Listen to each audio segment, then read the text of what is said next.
这边要讲见仁见智，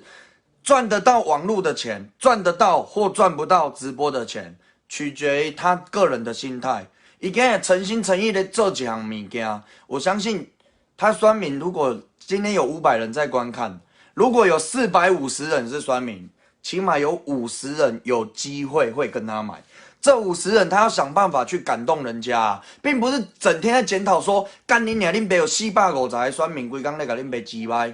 不是的，我觉得这是一个心态问题。哎呀，因为我头段哦，坦白讲啊，各位朋友，我刚刚就是有打电话给天风啦，因为我讲，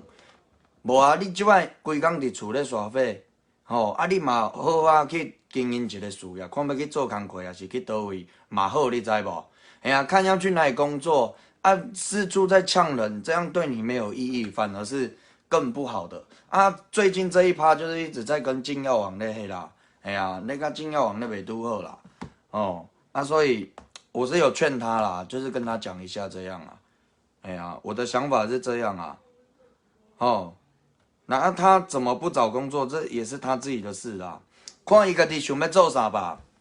对啊，主要是要看他自己想要从事什么样的工作，不是吗？来，大家晚上好，每一个人进来刷赞、刷爱心，再刷一下。每一个人搁帮我录一下赞呢。